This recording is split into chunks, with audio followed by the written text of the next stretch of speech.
Under the dim moonlight of the Persian desert, caravans were once guided not only by the stars, but also by the songs of wandering storytellers that sang through the night. It was not just songs, but an invisible map, woven of melody and memory, that guided traders across the vast sea of sand. In the series Sleepy History Tales, Persia's caravan songs that guided desert traders, we return to the time when every drumbeat and every song was the heartbeat of the legendary trade route. Do you dare to close your eyes for once? Let the ancient song guide you through the long night, when before your eyes is only sand and darkness, and behind you is a whole civilization waiting. Join the channel Guide KeChuyenV to open the door to the past. Discover the mysteries and subtleties of a world that has sunk into dust. Each story not only takes you through time, but also touches the depths of the soul, where the old songs still echo. Follow and register now to not miss any journey with the origin drop of water, where each drop of water carries within it the memory of an entire historical river. Dawn in the Persian desert always begins with a light unlike any other. It is not as hasty as dawn on the sea, nor as bright as dawn on the mountains. The light here creeps up the sand dunes like a thin strip of gold, weaving into every fold of the night wind. The color of the sky gradually changes from dark blue to jade green, then to a pale pink, like a painting drawn by an ancient artist, just for those who dared to step into the sea of sand. In the silence, a faint song rose. At first it sounded like a distant wisp of smoke, so faint that one might mistake it for the wind. But the more one listened, the more one recognized its rhythm, slow, steady, like the breathing of the desert itself. It was the song of the caravan, the prelude to a new day for the merchants and their camels. Perhaps in a lifetime, very few people have ever witnessed a caravan of Persian merchants setting out before dawn. Long shadows cast on the sand, holding camel leashes, luggage crammed with wooden boxes, leather bags, and ceramic jars. Among them there is always one special person, the one on whom all eyes are fixed, not because he is the richest or most powerful, but because he is the singer of the caravan. The singer carries neither a paper map nor a metal compass. What he carries is the memory of hundreds of journeys and songs that have been passed down through generations. Each lyric, each beat of the drum, each long note contains directions, landmarks that are difficult for the naked eye to recognize. He does not speak much, because words are easily lost in the wind, but melodies cling to the mind, staying long after the listener has grown weary. Newcomers often wonder, why sing? Isn't it enough to look at the stars or the sun? But after a few long nights, they understand in the desert the sky is not always clear. Sands can rise up in a haze, the sun can be hidden, and the wind can erase tracks in the sand in a matter of minutes. In those cases, song is an invisible beacon, guiding each step through a place where everything is the same. The song this morning began with a familiar phrase, one that almost every merchant in this area knew by heart. 3 steps to the shade of a tree, 10 steps to hear running water. At first glance it sounded like a nursery rhyme, but to those in the trade it was a living map. The shade of that tree marked a small oasis, with a well of fresh water and a few palm trees. 10 steps was not the actual distance, but the time it took to change direction following a bright star in the southwest. A star the singer still called by its ancient name, Lion's Eye. As the caravan began to move, the singing changed. The lead singer's deep voice kept the rhythm for the group, while a few younger singers added high notes, making the song a steady, undulating wave across the sand. The camel's footsteps matched the drum beat, creating a strange rhythm, not hurried, not slow, but just enough for both man and animal to feel time stretching out, no longer burdensome. I once asked an old merchant when these songs began. He smiled, his eyes wrinkled and weather-beaten, and said no one knew. Perhaps they date back to the first caravans that left Persepolis, carrying silks, spices, pearls, and stories from the east. Perhaps they are even older, to a time before writing, when all knowledge was stored in memory and passed on through song. The desert is where people learn 2 things, silence and patience. But in the midst of that silence, the traveler's song is the only voice allowed to exist. It is not noisy, does not break the silence, but seems to dissolve into it, becoming a part of the wind, the sand, the sun. Even the small birds flying by seem to slow down a bit, to listen to a long chant before disappearing into the sky. And then, as the sun rose higher, its golden glow becoming more brilliant, the song slowed down. The singer stopped drumming, leaving only his lone voice, as light as a thin thread, before fading away. But its echoes remained, in every step, in every breath of the group. Their day had begun thus, with a song not merely to be heard, but to be lived. And for those familiar with the sands, it was the most reliable map, one that could not be lost, could not be stolen, and would never grow old, no matter how much the desert had changed over the millennia. No one really knows when the first Persian caravan song was born. In stories told around campfires on the edge of the desert, people often mention a time long ago, when nomadic tribes had no borders, no maps, only the sky, the sand, and the memories of the elderly. That memory is not contained in books or parchment, but in melody. In those days, every journey through the desert was a gamble with life. The road had no signposts, no fixed landmarks. Everything changed with the wind, with the rare rain, and especially with the capricious will of the desert. Just one sandstorm and everything you knew would be erased, leaving before your eyes a blank canvas, a place with no direction. The first tribes discovered that they needed a way to remember, the way not only with their eyes but also with their ears and heartbeat. Thus, travel songs were born. At first just short verses describing natural landmarks, the shadow of the three-branched tree, the crescent-shaped rock, the strip of white sand like milk. But over time, as the path became longer and more complicated, the lyrics gradually became longer, adding stories and metaphors, so that the singer could remember the way while not forgetting the core of who he was and where he came from. This tradition spread from small tribes on the edge of the desert to the great caravans. In ancient Persia, especially during the Achaemenid period, trade was not only about the exchange of goods, but also about the exchange of cultures.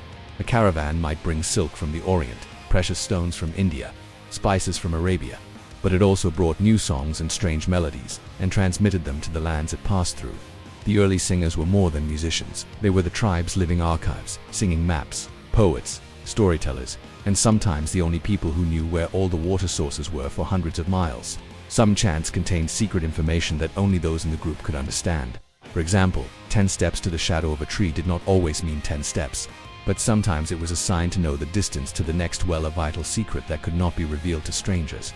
There is a legend that is still told by nomads. It is said that once upon a time, a caravan of merchants was lost in a sandstorm for 3 days. When their food and water were almost gone, the leader of the caravan began to sing a strange song, one that no one in the caravan had ever heard before. After each verse, he would stop, look up at the sky, and then continue walking. At the end of the 3rd day, they found a small oasis, with palm trees and a well of fresh water. The leader never explained the lyrics, only saying that it was a song he had heard as a child, and that when the wind calls the right name, the path will appear. These songs, though born out of survival, gradually became part of the soul of the caravans. As one generation passed, the next continued to sing the same verses, adding new ones to remember the changes in the desert. In this way, the music became a memory that lasted for centuries, a heritage that knew no borders, that could not be washed away by the winds and sands. And the strange thing is, the further away from the origin, the softer and more dreamy the songs become. If in the past the lyrics were straightforward directions, then after many generations, they have been wrapped in mystical stories, so that the listener is both guided and lulled to sleep in the vast sea of sand. Today, those who still hear those rare original songs say that they are not just music but the voice of the desert, a voice that resonates only to those who are patient enough to listen, and brave enough to enter a pathless place and believe that they will find a way out. In the midst of the long caravan, there were camel drivers, cargo carriers, guards, but only one person walked at a different pace, a little slower but sure, as if his every step was in tune with an invisible rhythm. It was the singer. The singer is not usually the richest leader or the strongest warrior. He is the beating heart of the troop, the magnetic needle that guides them across the sands. His eyes can read the stars, his ears can hear the wind, and his memory contains dozens, even hundreds, of songs that have been passed down from generation to generation. For him, each song is not just a melody, but a living map, a compass hidden in sound. From an early age, the singer was carefully chosen, usually a child with a good memory, a resonant voice, and a keen sense of direction. These children were taken along on their journeys by the old singer masters, not to carry goods or lead camels, but to listen and memorize. Each song was passed down orally without pen or paper, because it was believed that a written map could be stolen. But a map in memory was lost only when the heart stopped beating. On the journey, the singer sets the pace for the morning. Before the sun rises, he sings the first verse, as light as dew but as clear as a knock on the door of a new day. The caravan responds with deep chants or the beat of a drum, and then begins to move. As they travel farther, the song expands, adding passages about turning points, signs of the earth and sky. For example, when preparing to cross a land where the wind changes direction, he sings, "Hear the wind singing in your left ear. See the moon rising at your right foot. Remember to follow your long shadow until the sand turns red." These lines may seem poetic, but they actually contain specific directions. A change in wind signals the edge of a sandy valley. A moon rising at a certain angle indicates seasonal location, and red sand is a sign of land near an underground water source. To the uninitiated, these are vague instructions, but to the merchants, they are clearer than any map. When the sandstorm rages, the role of the singer becomes even more important. In the chaos, when visibility is obscured, all sounds are swallowed by the howling wind. His voice is the thread that holds the group together. Camels will hear the drums, traders will follow the rhythm of the song, and the whole caravan will move as one. There are times when, if just one person loses touch with that voice, they can disappear forever in the storm. The singer not only knows how to sing, but also knows when to stop. Sometimes, in the middle of the hot noon sun, He would be silent, letting everyone listen to the sound of the wind and sand and feel the environment around them. He once said, "The desert does not like people who talk too much. Let it sing to us and we will know where we are." At night, when the caravan stopped by the fire, the singer transformed into a storyteller. He sang of journeys long past, of merchants who had passed through the region, of loves and partings. These tales, though seemingly entertaining, were in fact a hidden treasure trove of information. They recorded water sources, safe passages, areas where desert bandits had ambushed. Young people listened to learn, old people listened to remember, and all felt part of something bigger, a tradition that stretched back centuries. There is an old nomadic saying, "A caravan without a singer is like a ship without a rudder," not only because he leads the way, but because he keeps the spirits up. His music softens the harshness, connects strangers, and turns an arduous journey into a common story. To be a singer requires not only memory and a voice, but also a heart patient enough to live with the slow rhythm of the desert, and an absolute belief that even if all traces in the sand disappear, there will always be a path, if only one knows how to sing its name. Tomorrow, when dawn comes again, he will sing the first verse, and the caravan will set out again, letting his song blend with the wind, spreading farther than any footstep. The Persian desert is a vast symphony, and the wind is its greatest artist. Yet amid its ceaseless murmur, another melody resonates, the melody of a traveler's song, a sound designed to accompany the sand and wind, never to overwhelm them. The singer understands that music in the desert must have its own color. It cannot be too fast, because the camel's pace and human breathing need a steady rhythm. It cannot be too slow, because it will tire the listener's mind. The melody therefore often has a deep, lingering rhythm, as if each note is separated by a sea of sand. When singing, they leave a pause between sentences, allowing the wind to naturally enter and become part of the music. Some mornings the song begins as a long note, flowing through the air like a thin strip of silk. The singer draws the note out into the distance, letting the wind carry it away, forcing those behind to listen. It is that moment that makes the whole group quiet, focus, and join in the rhythm. The sound in the desert does not resonate as it does in the mountains or the forest. It is swallowed by sand and torn apart by wind. So for the melody to survive, the singer must know how to make each sound thick, warm, and persistent. Sometimes they sing from the chest, creating a deep bass sound like the sound of a drum, so that it feels like the sound is vibrating from the heart of the desert. Sometimes they sing softly from the tip of their nose, creating a high, clear sound like cold moonlight falling on the sand at night. Musical instruments also play an important role. A small leather drum hung from the side, when struck, creates a heartbeat for the group. The rustic rebab sounds each note long, evoking the feeling of camel footsteps tearing through the sand. The ney flute makes a sound like the wind passing through a crevice in a rock, cool and clear, helping the listener feel the direction when the road is not visible. There are special songs that are used only when the caravan is traveling through open areas where there are no landmarks. These songs do not contain many words, but focus on rhythm and timbre. The steady beat and constant repetition of sounds help the listener's mind to locate the location unconsciously. Just like when you walk down a familiar road, your feet know where to turn. There are days when the wind is so strong in the desert that the singing is blown away, scattered like a lost bird. At that time, the singer will lower his voice, singing close to the ears of the people closest to him. The melody is passed like a flame from hand to hand, from person to person, until the whole group is in sync again. But the strangest thing is that, although music was born to serve as a guide, it still has a beauty that makes the listener forget the harshness. A merchant once said, "I do not know how many miles I walked, but I remember that the melody followed me all day, like a shadow that never leaves." That music not only lightens the steps, but also lightens the fear of the scorching heat, of the infinite, and of being lost in a place where there is nothing but sand and sky. As night fell, the desert wind softened, and the day's singing was replaced by slower, softer music. The singer now seemed to be singing to the sands and stars themselves. No longer needing directions, the melody became a lullaby, lulling the people to sleep, so that when they opened their eyes the next morning, they would hear the same sounds again, as if the desert had been singing all night long to keep the caravan from ever losing its way. In the desert, as the daylight fades and night falls, the sky becomes a grand map. Not a mountain or building can obscure the view, and the stars stretch from horizon to horizon, as clear as pearls set in the black sky. For Persian caravans, the stars were not just a sight to behold, but the path they traveled, and in every caravan song, the stars were always the protagonists. The cantor named each constellation as if it were an old friend. He pointed to Orion, known to the ancient Persians as the sand hunter, standing to the west, his silver bow raised. Farther away, the Pleiades, the seven sisters, shone in a small cluster, suggesting that the cold season had come and the north wind was about to change. To the south, Canopus, the second brightest star in the sky, was seen as a marker for lands near the sea. But to the singer, the stars never stand still. They move night after night, season after season, and each change is remembered in the song. A verse from the evening song might go like this: When the hunter bows his head, look for water on his left hand. When the seven sisters hid themselves, they knew that the hot season was over. Such chants helped the group navigate even when the wind had erased their tracks in the sand. They were like a code, understood only by those in the group, and over the generations. Each line and word had been carefully edited to have a singable rhythm while still containing the necessary information. In the old days, on clear nights, the singer would stop the procession to show the young people how to read the stars. He used no measuring stick or instrument, just his own hand as a ruler, measuring the distances between the constellations. A hand's breadth from the hunter to the seven sisters is a day and a half's journey, he would say, and the young people would memorize it, not on paper or pen, but by the rhythm of the song repeated over and over again on their lips. More than just a guide, the stars are the desert's clocks.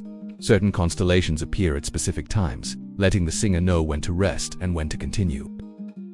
It has been around for hundreds of years captures this. When the lion wakes up, rest your feet. When the scarf falls, the way home is near. Here, Leo is the constellation Leo, which rises just before midnight, and the ring is the Milky Way as it tilts westward before dawn. Interestingly, even during the day, songs about the stars are still sung. Even though they are not visible, the singer still sings them, as a way to remind and keep the group oriented in their subconscious. That is why many people say that when they sleep in the desert, they often dream of the constellations moving, leading them to oases they have never set foot on. There are old tales of starless nights when clouds obscure the sky and the wind shifts unexpectedly. That's when caravans are most likely to get lost. But the experienced guides are prepared. They sing songs that convey information about the terrain underfoot, the softness of the sand, the way the wind carries moisture from underground lakes. So even when the sky disappears, the melody remains a compass that keeps the caravan on track. To outsiders, the songs of the stars sounded like obscure poems, but to Persian merchants, they were books of the sky, opened without paper or ink. Each time they sang, they not only recalled the direction they were traveling, but also recounted their own history. The history of those who had trusted in the light millions of years ago and let it guide them through a place where no path existed but memory and song. There is a truth that anyone who has ever set foot in the desert understands. Fatigue comes not only from the feet, but also from the mind. When the sand stretches endlessly, when each step seems to take us nowhere, boredom and exhaustion will silently gnaw at the spirit. That is when the travel songs become the lifeline, keeping the will from breaking. The singer knew full well that rhythm was the best medicine for fatigue. Not just any tune would do. In the middle of the hot afternoon sun, when everyone was exhausted, slow, drawn-out songs would only make the mind more sluggish. Instead, he switched to songs with a clearer rhythm. The drum beats a little faster, like a gentle push with each step. Not so fast that it exhausted everyone, but enough to make the body and mind feel like they were moving forward. There is a song that has been passed down through the generations to combat fatigue. 1 step for fire, 1 step for water, 3 steps for shade, and 7 steps for home. Even though listeners know that shade and home are just metaphors, the lyrics still plant in their minds the image of a stop, of rest. Each number is like an invisible milestone, pulling them through each distance without letting their minds sink into an endless void. Music also awakens the body's memory. When the drums and singing blend with the camel steps, the caravan becomes a single entity. Each person, each animal, moves in the same rhythm. The tiredness in the legs and the thirst in the throat seem to recede, giving way to a feeling of gentle drifting away. The cantor not only sang to the crowd, he also carefully observed each face. If he saw someone looking down for too long, he would call out their name in an improvised verse. Oli walked as steady as a mountain. His steps were long like the wind through the valley. A line like that is enough to make the person being sung lift their head, smile, and regain their strength. In this way, he turns each song into a silent conversation, where everyone feels like they are part of the melody. In the afternoon, as the shadows lengthen and the heat subsides, the singer switches to storytelling songs. This is when people have covered the longest distance of the day, but still need to keep their minds alert. Stories often start with a simple imager, distant mountain, a flock of birds high above, and then expand into a legend or anecdote about an ancient merchant. In the story, listeners forget how many steps they have left, and by the time they realize it, the oasis is right in front of them. Music cannot replace water or food, but it can change the way people perceive time and distance. A 10-mile journey under the hot sun can be transformed into a series of chants, each verse only a dozen steps long. When the last verse is sung, the destination is right in front of us, as if the melody has drawn the caravan there. So for the Persian caravans, the anti-weariness song was more than just music. It was a bridge between the will and reality, a flame that kept the heart burning even when everything else was exhausted. And in every weary step, the melody whispered, "Keep going, and you will arrive."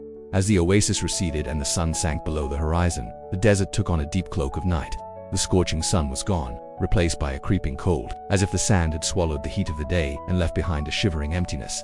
This is when the singer becomes not only an artist, but also a guide in the most ancient way, reading the sky. Sitting on the back of the oldest camel, he looked up. The desert night sky was unobstructed by clouds or dust, so every star shone brightly, hanging low enough to touch. But to the uninitiated, the sky was a maze of 1,000 points of light, each different, rotating slowly and silently. The singer pointed to a cluster of stars that looked like a drawn bow, Sagittarius. "If we go in the direction the arrow of Sagittarius points, we will end up in the dead sands," he said. "But if we keep the bow always tilted behind our right shoulder, we will find the path to the valley of the wind." Not everyone understood these words immediately. For him, each constellation was an old friend, each of its positions in the sky a memory of hundreds of journeys. In the old days, before the compass, it was the stars that kept caravans from disappearing into the eternal darkness of the desert. In the silence of the night, he sang a song very different from the songs of the day, not to spur on his pace or to stave off fatigue, but to keep the whole group breathing in unison with the sky. The eastern star guides us across the sand sea. The north star keeps the fire in the heart. When the south star sets, take a rest, and when the western star rises, set out. The song is more than poetry. It is a map, a code for those who live with the sand. In each line, directions are hidden, rest periods or departures are implicitly indicated. The children in the troop may not understand everything, but after many years, those lines will be engraved in their memories, so that one day when they have to go without a guide, the sky will speak to them in a familiar language. The desert night is never completely silent. Even when the wind has died down, there is still the gentle sound of sand sliding, the faint breathing of the earth. The singer tells us that in this silence, if one knows how to listen, one can hear the sound of sand waves, a faint echo as the wind sweeps across the steep sand slopes. This sound has led caravans to believe that there is a river or a sea nearby, leading them to lose their way. So he advises, at night, listen to the wind, but your eyes still look at the stars. The ears may be deceived, but not the stars. When the group had gone halfway through the night, the singer signaled to stop at a spot that looked unremarkable to outsiders. It was just a wide sandy beach, no trees, no rocks, no oasis. But he knew that underneath was harder ground, a safe place to camp because the wind would not blow away the tent and the sand would not sink. They lit a fire. The flames stretched out the shadows of men and camels, dancing in the wind. The singer brought out a small instrument, a sitar, with only 3 strings, but each string vibrated as if it contained the entire night sky. The music he played was not for people to sing along to, but to be absorbed into their bones, into their blood. It was the sound of invisible footsteps that had preceded them by hundreds of years, of other nights, other groups that had stopped in this very place, looking at this same sky. A young merchant asked, "Aren't you afraid of getting lost just by looking at the stars?" The singer smiled. "I don't just look at the stars, I listen to the sand, smell the wind and remember every story that brought me here. The stars give me direction, but it is my memory that keeps me from getting lost." The young man fell silent, for he understood that the art of navigation was not just a skill, but also a legacy, a treasure trove of memories passed down through generations, like hidden gems in every song. When the fire had died down, the whole group lay down, their heads on their bags, their eyes looking up at the sky. Then the singer sang a song very softly, just enough for the person closest to him to hear. "The night does not swallow the one who sings. Why not leave the listener? Go to sleep, let your dreams guide you. Tomorrow morning, the sand will take us there." Under the stars, they took a short nap, and when the moon had waned and the western star had just risen, the whole group quietly set out again, continuing their journey. And the sky, like an endless map, was still open before their eyes, leading them through the vast sea of sand, amidst the miles of desert, where the wind caressed the sand like invisible hands. The story of the caravan continued to unfold with new challenges. After weeks of following the songs of their guides, they entered a strange land where the sand was the red of dried blood and the sky was the bronze of eternal twilight. It was the borderland between Persia and the southern Amorites, a crossroads of both opportunity and danger. That morning, as the caravan prepared to set out, a singer leading the way suddenly stopped, his aged eyes fixed on a cluster of rocks that jutted out like fingers pointing to the sky. His voice dropped as he told how this place had once been the shelter of a caravan that had vanished without a trace. Only their song, carried on the wind, remained as a warning. The caravan fell silent, each feeling the sand beneath their feet colder than usual. The singers continued to sing, but the melody was different that day. It was no longer as gentle as a lullaby on a long journey, but heavy and urgent, like footsteps running away in the night. They sang of people trapped by sand, of oases that were only illusions, and of a desert god who would not let anyone pass through his land without a worthy offering. At this, the leader of the group signaled to the storekeeper to bring out a small wooden box containing precious turquoises. He said he would leave a few at the cluster of rocks as a permission. At noon, when the sun was blazing, they found a narrow gorge leading deep into the interior. The stone walls on both sides were steep, covered with red moss. The singing echoed here, as if many voices were singing together, creating a strange sound. Part guide, part sigh of a dead traveler. A young man in the group, who had not been on many trips, exclaimed that it felt like stepping into the mouth of a giant beast. At the end of the gorge, they came upon a small oasis of crystal clear water. Strangely, there were no footprints or traces of human activity, though the water source was clearly enough to sustain a large group. The singers who led the way knelt down and scooped up water and poured it in a circle around the edge, an ancient ritual of marking a safe spot. They said that if they did, the oasis would accept them for the night. As darkness fell and the fire crackled in the sand, stories poured forth. One of the oldest men in the group, with white hair, said that this frontier region was once a place where caravans had to stop to change singers. Not because the old ones were not strong enough, but because each desert region had its own language. Persian songs could not accurately guide the way in the southern sands. That was why experienced traders always sought to establish alliances with the native tribes, in exchange for sharing some of their goods or trade secrets. That night, the wind carried a distant song. At first everyone thought it was their own melody, but gradually they realized the rhythm was different. It was a slow song, with notes that seemed to linger on the last breath. The oldest of the singers stood up, listened intently, and then whispered, "They are coming, the guardians of the south." No one knew who they were until the next morning, on the shore of the oasis. 3 figures appeared, wrapped tightly in scarves, revealing only their jet-black eyes. They carried strange musical instruments. A short stringed instrument, the sound of which was like a drop of water falling into a deep well. Without saying a word, they began to play, and the melody seemed to be engraved in the air, making the whole group feel an invisible pressure. The singer of the Persian troupe responded with his own ancient song. Thus, a musical negotiation took place between them, where each beat and note were the conditions for exchange. Finally, the natives smiled, their eyes less cold. They handed the group a small bag of black sand that shone like metal. The Persian troupe's guide singer whispered, "This is a travel charm. With it, the sand will open the way." And so, the journey deeper into the south began. But no one in the group knew that the gift was both a greeting and a promise, and possibly an inseparable bond. In the silence of a moonless desert night, the caravan had camped on a high sand dune, sheltered from the cold winds that swept down from the north. A fire burned brightly in the middle of the circle of resting camels, casting a honeygold light that cast long shadows across the dunes like misty monuments. In the center, Rahim, the singer who led the way, was tuning his sitar, the strings vibrating softly like the breath of the wind. The strings began to play, first with low, slow notes like footsteps groping in the darkness, then gradually opening up to a wider melody, like the sun slowly rising over the horizon. Tonight's song was not to lull, but to awaken memories. Memories of the spiced route connecting the Indian Ocean and the Mediterranean, of caravans of merchants carrying on their camels bags of black pepper, cinnamon, nutmeg, and the stories of souls who perished along the way. He tells, in song and music, of a group of young traders who lost their way during the changing winds. They could not find the familiar star, and were nearly swallowed up by a sandstorm, but a singer guided them through the panic, with only a small drum and a strong voice, to an oasis. That song, Rahim says, not only guided the feet, but also guided the heart, keeping it from disintegrating in fear. Outside the circle of fire, the camels lowed, as if in response to that ancient sound. The children in the caravan huddled close together, eyes wide. The adults were silent, but I knew that in their heads, each was hearing a song that had saved them on another dark night. As Rahim paused to sip his hot mint tea, an elderly member of the group, Yasmin, stepped forward, her voice hoarse as sand sliding over rocks. The singers who lead the way sing not only for the living but also for the dead. Their songs are a link between us and them, so that when we pass where someone else has walked, we know we are not alone. She began to hum another, older song, the lyrics simple but the rhythm intense, as if encouraging tired feet to continue. These songs, I realized, were maps of memory. They marked hidden waterholes, dangerous sandbars, places where desert bandits once lurked. But the maps were not on paper, but in the memories of traveling singers, passed down from generation to generation. Every time a singer died, a part of the map disappeared, unless it had been passed on to a successor. That night, after the fire had died down, the singing continued, blending with the wind whistling through the sand dunes. I lay under my wool blanket, listening as if afraid to miss a single note. And then, I understood. In a place where everything is swallowed by sand, music is the only thing that cannot be buried. It drifts with the wind, seeping into every corner of the night, and once it enters someone's heart, it stays forever. As dawn turned the sands pink, we set off again.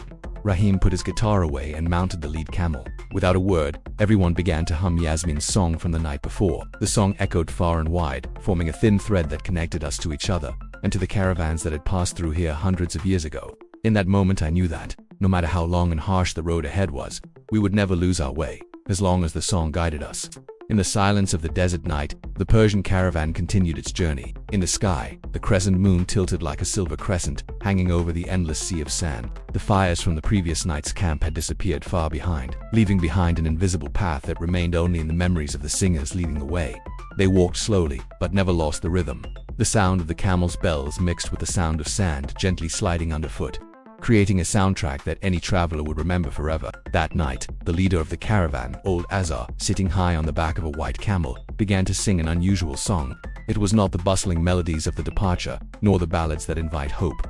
This song was slow, deep, and each verse fell into space like a drop of water falling into a deep lake. The wind carries the breath of the night, the sand holds the memories of 1,000 years. His voice rang out, then gradually faded, giving way to the rustling sound of the wind. The young people in the caravan listened silently, because they knew that this was a song that carried within it a reminder. The song tells the story of an ancient caravan that once crossed this desert. They carried gold, spices, and precious silks, but then disappeared without a trace. They were said to have disobeyed the singer's instructions and deviated from their route to find a shorter route. Within days, the wind and sand had swallowed up their footprints. The story has become a warning, preserved in the music of people like Azar over the centuries. The youngest traveler, a boy named Nima, could not help but ask, "Old Azar, is that story true?" He just smiled, a smile like dry sand cracking under the sun. "In the desert, son, all stories are true, if they keep you alive." They continued on.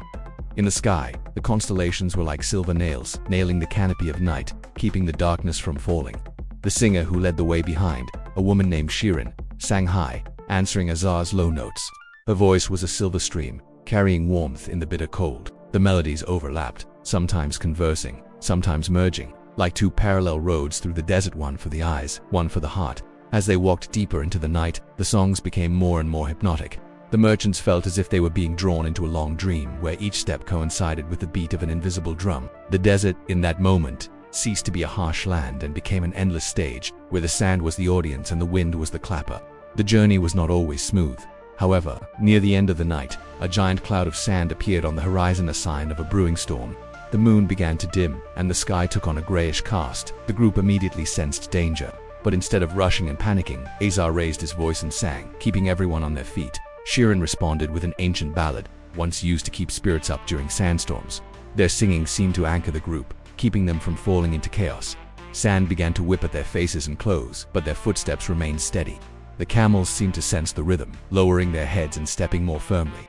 After more than an hour, the sandstorm gradually dissipated, leaving behind an eerie silence, so quiet that you could hear each person breathing. As the moonlight returned, shining on tired but fearless faces, Azar said only one sentence: "We are still here because we keep the beat." That saying, more than the lyrics, was engraved in the memories of Nima and the young people.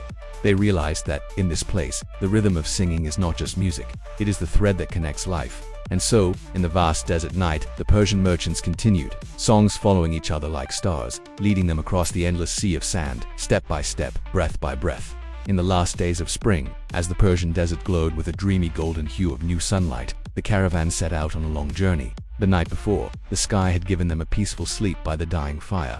But it had also given them strange dreams of a city hidden in a sea of sand, where the blue ceramic walls reflected the moonlight, and the sound of the zither echoed through the alleys like a whisper of history. The night before leaving the station, the group gathered around an old singer who called himself the Keeper of Songs. He told them that there were songs that were sung only when the caravan passed through the corridor of the winds, a long, narrow valley where the wind blew like a giant flute. These songs were not written on paper, nor carved in stone, but existed only in memory and breath. "If you sing the right tune," he said, "the wind will answer.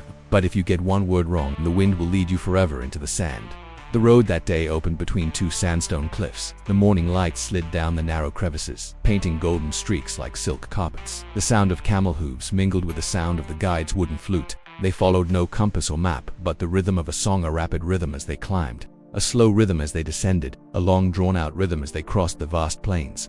There was a young girl in the group named Anahita, the daughter of a carpet weaver from Shiraz. She had joined the group to find her brother who had disappeared while on a trading trip. Her only belongings were an unfinished scarf and a piece of paper with a few fragments of a song written on it. As the melody played on the corridor of the winds, Anahita joined in softly, and suddenly her words matched perfectly with the flute. The old singer turned, his eyes filled with surprise, and said softly, "You carry within you a song older than this road."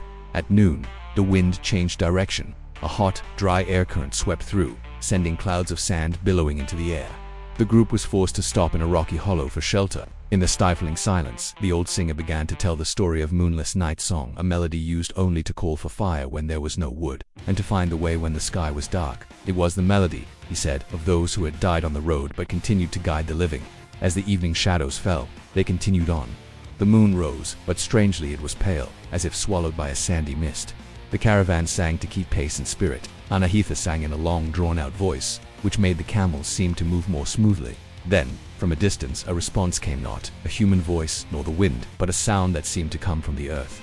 The old singer immediately changed the tune, slower and deeper. The group fell silent, only the voice echoing between the two cliffs.